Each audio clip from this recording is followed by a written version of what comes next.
I mean, I just try keeping everybody's like in positive spirits every day, you know? I mean, if somebody's looking upset about something, made a bad place, just, I mean, go up, tell them it's all good, like, get them next time, basically. And I know it sounds like cliche, but I mean, it makes somebody's day. It makes somebody feel so much better whenever they have somebody supporting them and like, bro, you're good, we got this. I mean, I got your back.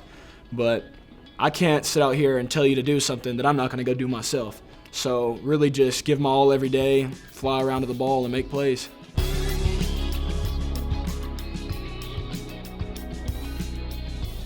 So can you believe you're a junior? No, I really can't. I mean, it seems like since I transferred here from LSU, it feels like this time just kind of flew by. And I mean, my freshman year was probably my longest year, but since I've been here, it's really went by really fast. It probably seems like a couple of lifetimes because you went through that whole recruiting process. You were a 4-star. You had all the offers from all the big schools that we could possibly name. You chose LSU. You ended up transferring here. So you've had like this whole experience through your couple, 3-4 years in high school to where you are now. What happened in the recruiting process? What were your decisions like as you were choosing LSU? What were your options? Well, my top two came down to A&M and LSU. And my thing was really my relationship with those coaches. I was really close with Terry Price at A&M, but it just didn't really work out. I didn't think I could really see myself in College Station. And then with LSU, I loved Coach O. I loved all the guys that were like, I was really close with that recruiting class and everything. And then got there. I mean, I enjoyed it. My time there was good, but once that whole coaching staff changed and everything, it made me realize that really wasn't the place for me, because outside of the coaching staff and a few of the guys on the team, I really didn't see myself in Baton Rouge. So I decided I wanted to come somewhere that was closer to home. I knew a lot of people up here. I have family up here. And I came on my visit, and it was everything I expected it to be. So I went ahead and just committed. You grew up in Texarkana? Yep. Yes, Which sir. side? Texas side. Texas side. Sorry about that. Did you like Arkansas? Oh, I did. Were you a Razorback fan? I grew up actually a Razorback fan. My uncle came to school here, and he was actually Ryan Mallett's right guard in high school. So wow. Yep. So I loved the Razorbacks growing up. I loved them all throughout. Really recruiting too. It just didn't really know if I didn't really know where my head was with it. So I went with the two teams that I was really closer with, and but I mean, ended up finding home. I was kidding about growing up on the Texas side, but what's that like? That Texas, Arkansas, Texarkana town. Can you describe for people that haven't? Yeah, I mean, I didn't really ever think too much into it until I left there. Yeah. And then people are like, "Oh, it's two towns." I always just thought of it as the same place, really. Like I see Texarkana, Arkansas as Texarkana, Texas, and just it's basically like, I mean, how here is with Springdale, you know? It's just really all the same area. Were you getting in-town pressure on your decision? Oh yeah, everywhere I'd go to eat or something, somebody was in my ear. Yeah. It was always either A&M or Arkansas. That everybody in that area is mainly Arkansas fans, but the others are A&M for sure. So when you decided that your time at LSU was over and you needed to make a move, this is 2021 was your freshman year at LSU. Was it automatic on Arkansas? Yeah. How did that happen? Well, actually, I entered the portal, and then I'd say about 2 days before I entered the portal, I was thinking, I was like, where is somewhere I can actually, who would I need to focus my mind to whenever I enter the portal? Because I knew there'd be quite a few schools contacting me and everything, and I was like, I don't need to go through the whole recruiting shebang again, because everybody's going to tell you what you want to hear, and that's not what I wanted. I wanted to go somewhere without even talking to any coaches, saying anything to me, where would I actually see myself, and all I could think of was Arkansas. And I prayed about it, talked to my parents about it, and I was like, man, if Arkansas shows interest in me, I'm definitely, that's where I'm going. So, and then I want to say it was like a Thursday or something, I entered my name into the portal, and within 20 seconds, Coach Pittman called me. No way. Yeah, and he said, he talked to me. He was like, so how do you feel about coming up this weekend on a little official visit? And I was like, man, I'm interested for sure. And I came up on my official visit, and like I said earlier, it was everything I thought it would be, everything I wanted. I loved Coach Odom. Coach Adams wasn't here at the time, but that ended up working out great. But my relationship with Coach Pittman, Coach Odom, and then really just this being home was more so what really brought me here. Like I constantly thought on my official, I was like, if I get another injury and I can't play football anymore and I just have to end up working for the team or something, would I want it to be, would I enjoy it here? Is it like it feels like a family here, or would I rather be somewhere else to where I just get injured and I'm done and don't even care for the school? So my thing was I really wanted to go somewhere where even if I was a regular student, I'd still love it. And I mean, that's what it seems like it would be here if that was the case. It obviously isn't right now, but I'm loving every second of it. Let's go back, because it was intriguing to me to hear that 20 seconds of you being in the portal, you got that call. Man. I think we would all love to to have that feeling. Yep. You know, 20 seconds after we put ourselves on whatever market. Hey, we're boom. So what's that like? Are you? This may be too far in the weeds, but do you sit down at a computer and just like you're registering for another app or something? Oh, you're talking about when I entered when the you portal? enter the portal? No, you go to compliance. You talk to the compliance ladies. They ask you if the coaches did anything shady, all types of crazy questions. And I was like, oh, no, I loved it here. Right. It was a great time. It's just not for me anymore. It's not really happy. It's not home. And they're like, oh, that's great, this and that. And they said, hope you find the right place for you. And then they enter my name. So they enter your name. Yeah. And then once I walked out I was like, no, I walked out of the building and I got a call. So, but I gotta ask the coaches if they get push notifications when somebody's name goes in the portal. It's just a fascinating process. Yep. I put it in, and actually, I want to say my name didn't go right in. Actually, you talk to them first, and I want to say it was when I was walking out. Like I went to the football facility because my D-line coach there he was there at the time. I think the compliance office they're required to contact the coaches first before they actually put your name in to see if, I guess, they think the coaches could change your mind. So my D-line coach called me in his office, but he really was, I mean, he knew he was about to go too because he got brought on with Coach O, and he was like, man, I wish I had more time with you, loved coaching you. I hope the best. I mean, I still talk to him to this day. He just said he hopes the best for me. And then I think I was walking out of that building, and that's when they put my name in officially. Yeah. And then as I was getting in my car, I got the call from Coach Pittman. So did you tell him, as soon as he called, oh yeah, I'm coming? No, I didn't. I played with him a little bit. Yeah, I'm not going to lie. I did play with him a little bit. Yeah. I didn't really tell him if I was taking other officials, nothing, which I talked to one other coach whenever I was in the portal, and that was Coach Jeff Traylor, who was here a few years back, but that's just because my family had a great relationship with him growing up. And I talked to him, and I was like, man, I told him, he's actually the first coach I told where I was going, and I told him I'm going to Arkansas before I even committed here. So I talked to them, came up that next weekend, and then had a good time. It's cool that you knew you wanted to come here. Yep. It took a little pressure off that grind. I'm sure it was a grind in high school, right? Deciding where you want to. Yeah. So I literally didn't respond to any coach's text message. Didn't give any other school really the time of day because I knew where I wanted to be. So you get here, and how's it gone? Man, it's gone great. I didn't really know how it would be when Coach Adams first got here because I didn't really ever get recruited by him in high school.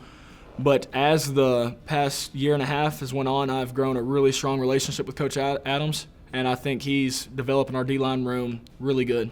So before anybody ever come to my office to sit down to me and talk about getting on the field, make sure you watch film. I don't care if you're on the other end of the field or if you're on the opposite end of the field.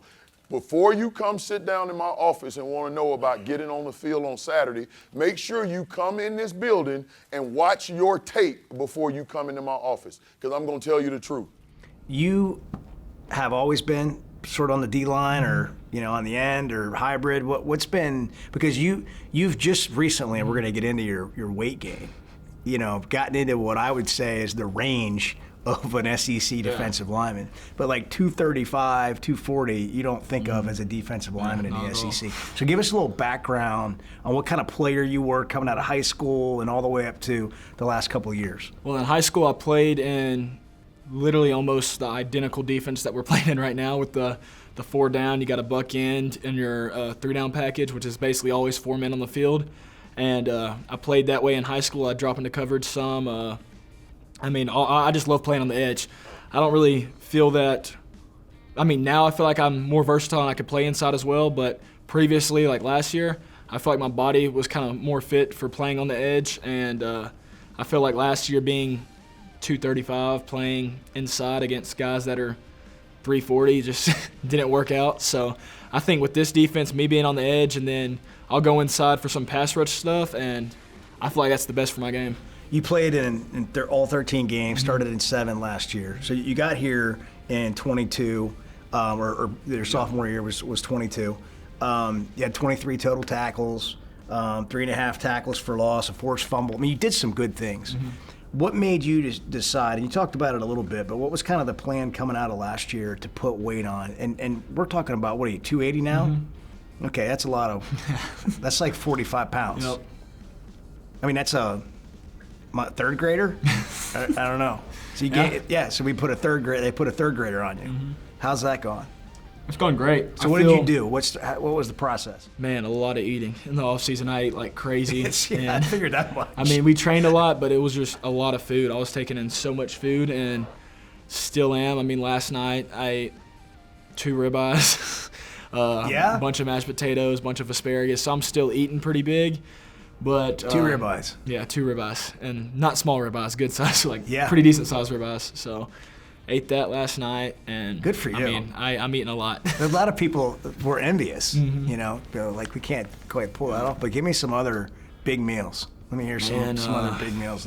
Have you ever seen Michael Phelps? You know, all the gold medal swimmer. Yep.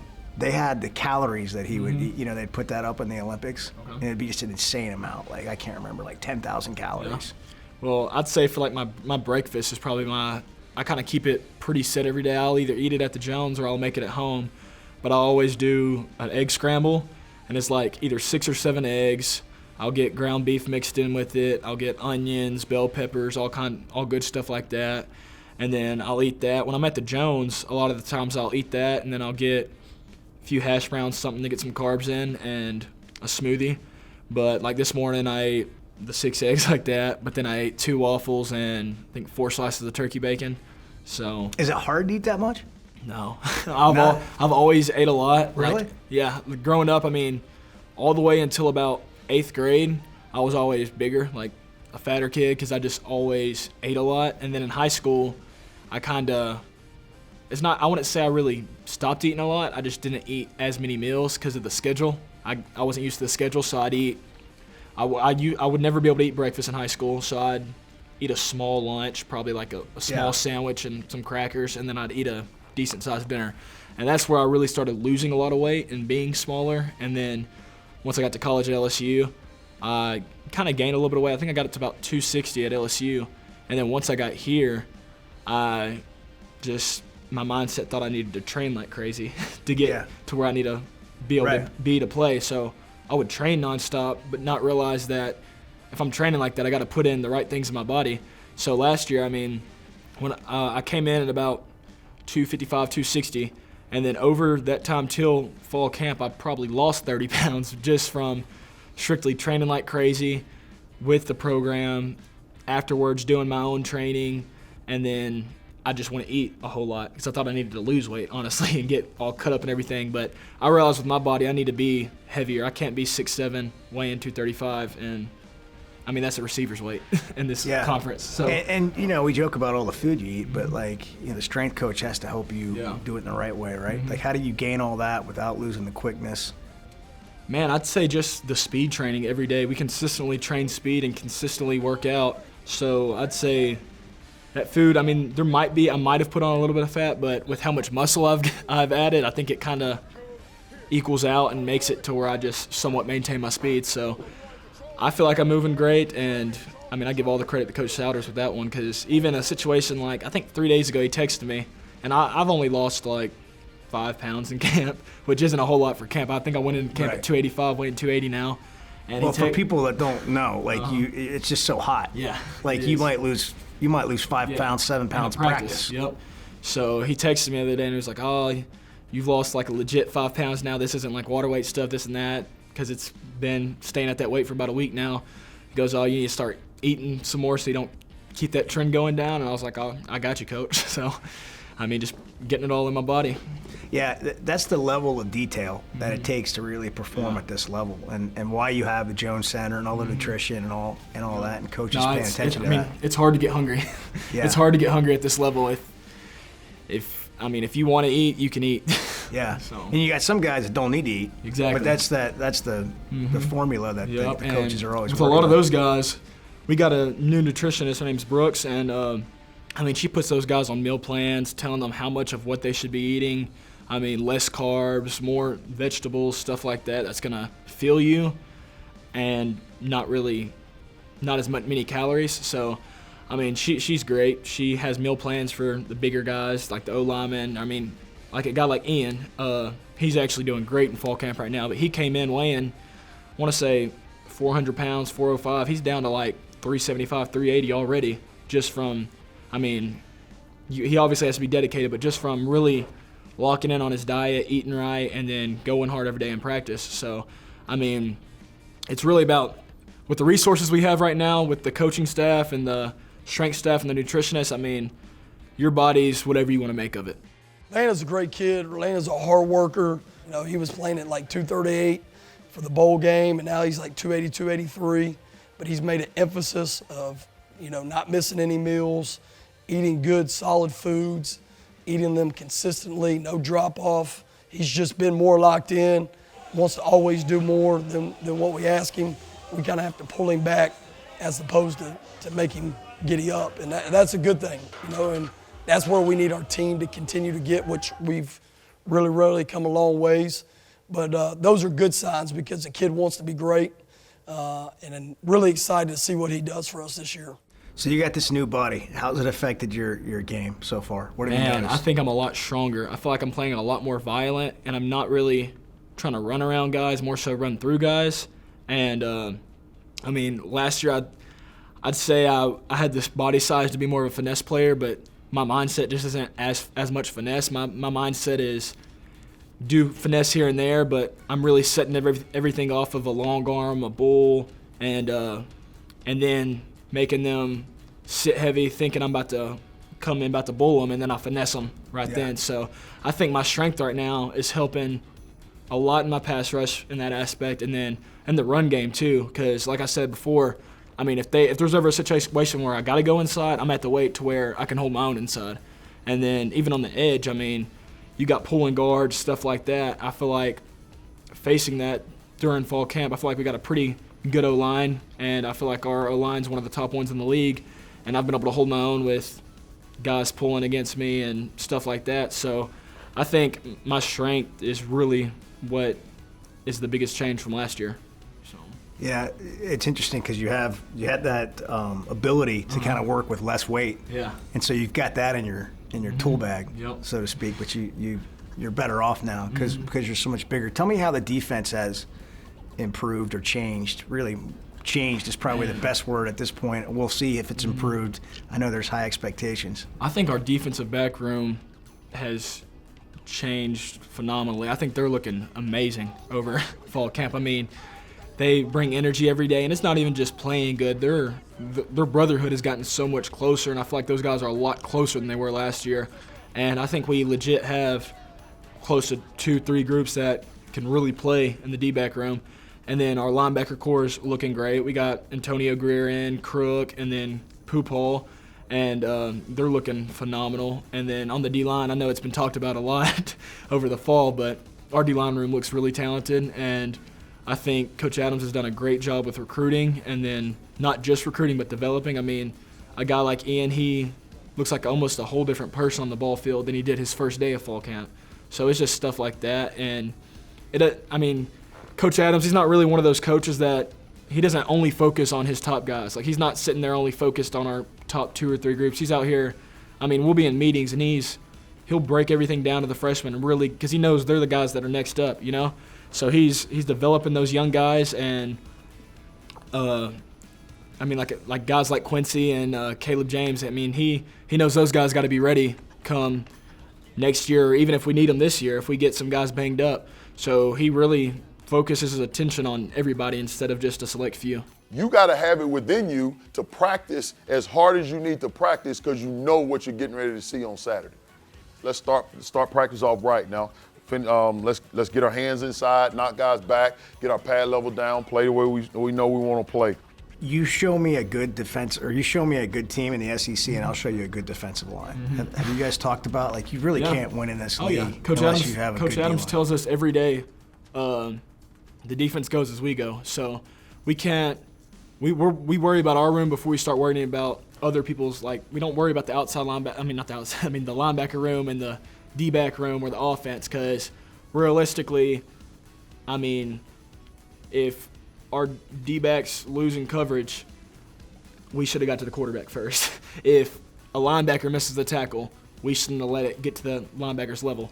So the defense literally starts with us, and he stresses that to us every day. So we go out there and try to not put the linebackers or the defensive backs in bad situations. There you go, to the ball. Each play today, you got to be thinking about your job description. Money's job description, each play, just, okay, he called the play, poise and confidence, this is what I got. What's different about Coach T. Will's defense, his scheme, his philosophy? You mentioned it was a little bit like you played in high school. I'd say the 4-down front. We always have even if we're in our 3-down package or our 4-down package, we always got 4 D linemen on the field. And in our 3-down package, our 4th D lineman he plays a position, it's called the buck in our defense. And we'll drop into coverage some, really just play more like an outside linebacker in that package. But I think it's great because you have a lot more size on the line of scrimmage. So if you're playing against a team who could run the ball pretty well, you still got that other big D lineman on the field. And that's one thing I really like personally. I feel like that fits my game a lot better, and I'm excited to see how it goes. Coach Odom had a great reputation here. Coming here, he had a great reputation, did a lot of great things at Missouri, back to being a head coach now. What do you like about T. Will, though? What's different about his energy or similar or whatever? Yeah. I'd say Coach T. Will brings a lot of energy. Yeah, like you said, the meetings are – you can't really walk in a meeting upset or without a smile on your face because within 5 minutes, you're going to be happy, ready to practice, and smiling. So I think he brings the energy every day, and I think that's contagious. That flows into all the position coaches and all those coaches. It flows into the players, and, if there's energy and everybody's happy, it makes us have a better practice because you don't have people upset that they're upset about their situations, upset about having a practice, this and that. We make it really fun. The hard days end up being some of the most fun days, and that's one thing I enjoy about Coach T. Will. 22, I thought you had a heck of a day. Without even watching the film, I thought you did some really good stuff today. You know what I'm saying? So let's keep building on that. And then once we get down to 7 line, we kept calling it because now we want to get stuff on film. We can coach off of it. There's things that we could do to coach off of it. But overall, great day. I get us. Does he still do the DJ thing? Yeah, he does. So explain how that works. Well, we'll come into meetings and he'll be actually right up there. Yeah. He'll be right over there and has like this little DJ system set up, and basically just being a DJ, having all the players pick a song just for a couple minutes. Just about 5 minutes before the meeting, and that really sets the tone for the day. And then after that, one thing I love about him, he's really strong in his faith, and I love it. Every day before meetings start, he either gets somebody in the room, he asks if anybody wants to pray for us, or he'll pray for us, and he'll just pray over the day, pray over the practice, and that's one thing I really like a lot. And I'm a pretty big Christian man myself, and I like playing for a Christian man as well. Yeah, tell me how you grew up. What was your life like? It was I grew up. Both parents. Yeah, that's awesome. It was I grew up. I grew up in a really great environment. Wouldn't have asked to grow up any other way. Both parents really involved. Had me in every sport, all the sports. I was playing baseball, basketball, soccer, football, anything you could think of. And I really didn't have to struggle at all growing up. My parents always made sure I was good, and I appreciate them for that. And my dad, he's a big influence on my life. He actually always kept me in the church growing up. Every time I go back home, I'll go to church with them. And I think that came from his parents as well, because his parents, my family actually up north, he's from Connecticut, and we actually got a church up there. So my dad's side of the family is really strong in their faith, and I think that kind of just continues to trickle down through generation, and I plan on raising my kids the same way.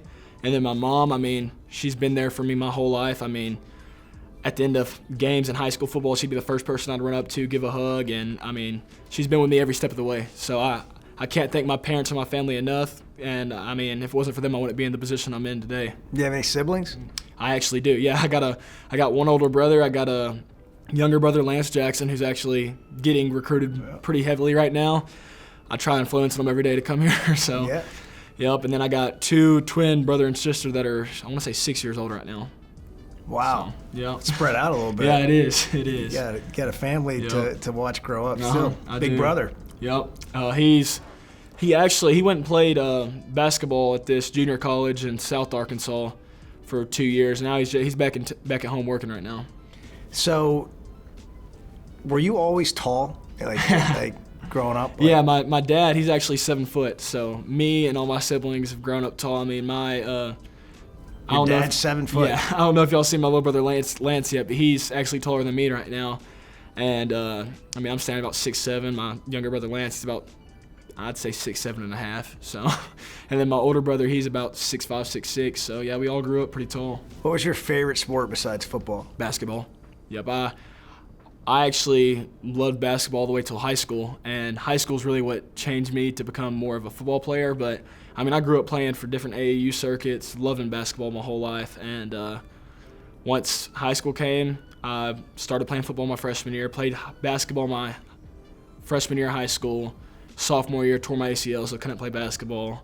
And then junior year, played basketball. Senior year, enrolled early. So I really didn't get to play a whole lot of basketball in high school, but when I did, I enjoyed it. How'd you tear your ACL? Playing basketball? No, I tore it in football season, which led to me not being able to play basketball my sophomore year.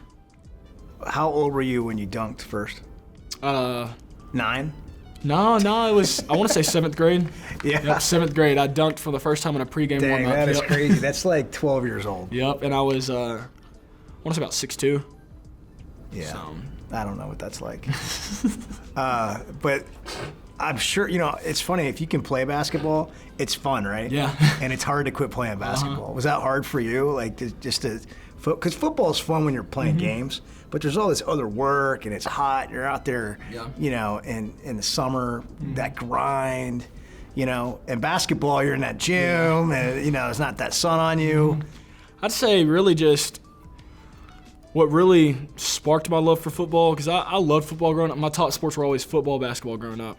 But my freshman year, I got moved up to varsity after the first scrimmage. And then I'd say after my first game, I had a pretty big game.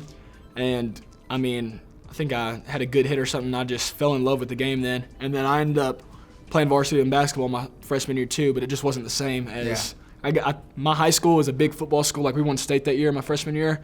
And I think really just that season is what set the tone for my future in football. And then, I mean, a month after that football season is when I got my first offer to Texas A&M for football. And then that's when I realized, like, man, I need to start focusing on football a little bit more than I do basketball. So, did you play offense at all? Yes, I did. In football, what'd you play? I played tight end. So I didn't play offense my freshman year. I started playing offense my sophomore year, and I played tight end my sophomore, junior, and senior year. And then my best year of tight end was probably my senior year. I think I had I want to say it was 7 receptions for 7 touchdowns and 7 touches or something like that. So, I mean, it went well. So. But you like that defensive side of the ball? I do. I enjoy defense a lot more. I feel like defense, you always get to set the tone of the game. You're the one who can really be the deciding factor of the game and make those impact plays. I mean, offense is fun, but it's just not me, I'd say. I got a little bit too much aggression to do certain things on the offensive side. And I always joke around with our tight end coach, and I'm like, hey, I mean, if you want to throw me at tight end sometime, I can go make a block for you or something. But yeah, I mean, I just love defense, so I don't think I can really go on the offensive side. But my younger brother's in the same situation right now. He's getting recruited by most schools for tight end and defensive end. So it's really just a decision to make once you're done with high school. So I feel like the decision I made was probably a better decision than going to play tight end in college, and I'm enjoying it. Give me a dream play in a game for you. Man. This is probably like a Sports Center top 10 play. It happened to me in high school, but in a big time college game, I'd say against like a team like LSU or Alabama. Happened in high school, but it's I did a strip sack, scooped the fumble, and then took it back for a touchdown. That'd be really cool. You can't even believe that that's exactly what I was thinking, right? Yeah. Like, what defensive lineman wouldn't want that? Yep. What about a pick six, though? You bat it up in the It'd air, be cool, catch but it. And I prefer get the sack and the scoop and score. Yeah, you want to knock them down, Yep. knock the ball out. Uh-huh. Yeah, you want all of it. Yep. Put a little heat on the quarterback. Maybe he thinks about it longer that way. Definitely. So, expectations for this season for the defense for this team? Man, really just be one of the top defenses, not even just in the SEC, but in the country. There's no reason, like I think last year we had like one of the lowest rated passing defenses. There's no reason that should be the case this year. We should be able to go out here. I mean, with the talent we have, we should be able to go out and dominate most games, just about every game.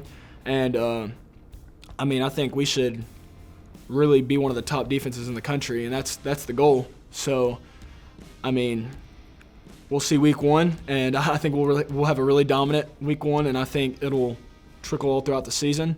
And I really hope to see us in SEC championship, and then whatever comes after that. We made it to a bowl game, won the bowl game, but that's not enough for us. I mean, a lot of teams might be like, "Oh, that was a good year," but for us, that wasn't the year that we know we needed. So this year is more so just capitalizing on those close games, pulling those off, and just playing good football, not making too many mistakes, and, I mean, both sides of the ball staying together as the games go on. What's your role on this team as a leader, and where do you see yourself? I feel like I'd say since January to now, I've developed a lot more leadership traits, and I've really grown into a leader on this team.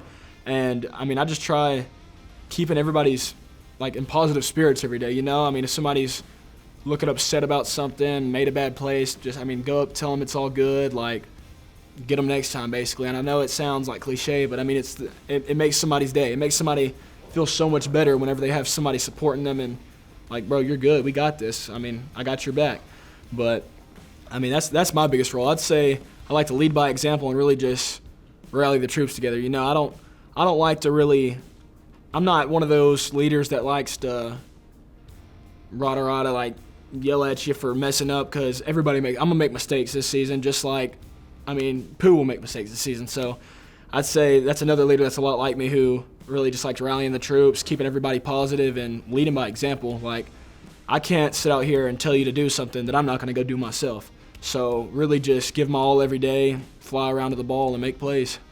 Because there is a lot of failure in sports. Man, I'd say, like I said, I tore my ACL in high school, broke my ankle my senior year of high school, retore my ACL my freshman year at LSU. Really? Wow. So once that happened, I went into a depression, and I was really realizing my career, like, I was just almost done. Like, I was thinking, like, all types of things, like, oh, I'll just finish out school, be done. And since I got here, I mean, training staff, give all the credit to them. My ankle has no problems anymore, and that was one of the biggest problems I've had all the way up until, I'd say, this past January. But my ankle's feeling great, knee's great, and my biggest thing is just thinking, if I did get injured again and I wasn't able to play another down of football, I don't want to look back and be like, I wish I didn't have a bad attitude about the game I love this day. So every day I try coming in here happy and ready to work, because it's like, if this all got taken from me today, I'd be miserable. Which, not miserable, but I'd miss the game. No, so I get it. Yeah. That's my biggest thing, just knowing that not everybody's, I mean, a lot of people don't get to play past high school. So my thing is just being blessed that I'm in the position where I can still play the game that I love, and so I try enjoying it every day that I can. Personal goals for you, like here and beyond. I personally don't like making personal goals when it comes to statistics, but I'd say really just grade out high every game. Like, not even, I'm not even going to say, oh, get a sack a game, oh, finish the season with double-digit sacks, because my goal is to be – I mean, I don't want to – I mean, yes, I want to make plays, but I don't want to make plays if it's putting the team in a bad position. You know what I mean? Like it's whatever it takes to win. Getting out of gaps, stuff like that. I rather grade makes out sense. with a 95, 96 every game and not have as much production. But so that's my biggest goal, really just grade out every game this season with a really high pass rush grade and a really high rundown grade. And, I mean, the sacks, the TFLs, all that will come if I'm playing what the coaches are teaching me, playing the right technique and grading out well. So I really just want to grade out well.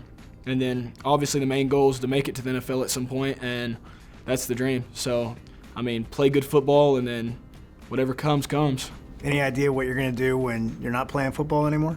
Man, I've had a million different things go through my mind with that. I mean, I want to get into real estate. I really like real estate, and then my mom does insurance. She owns an insurance company, so either real estate or insurance. And kind of started my real estate journey. I bought my first house back in January, so yep. Congrats. Thank you. I purchased it up here, and my plan is I want to buy one more before I'm done with college. Did you use a real estate agent?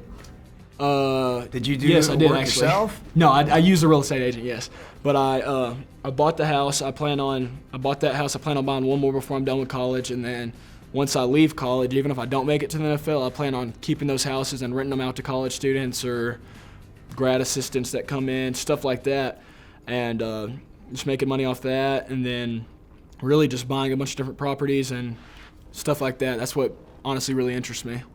We got another Jim Lindsay here. If you haven't gotten your history lesson on Jim Lindsay yet, his one of his real estate agents was actually okay. All right, yeah, very, very, very good example for you, for somebody that had a great career and was able to do amazing things in that industry. So when your time here is over as a Razorback athlete, how do you hope that you're remembered?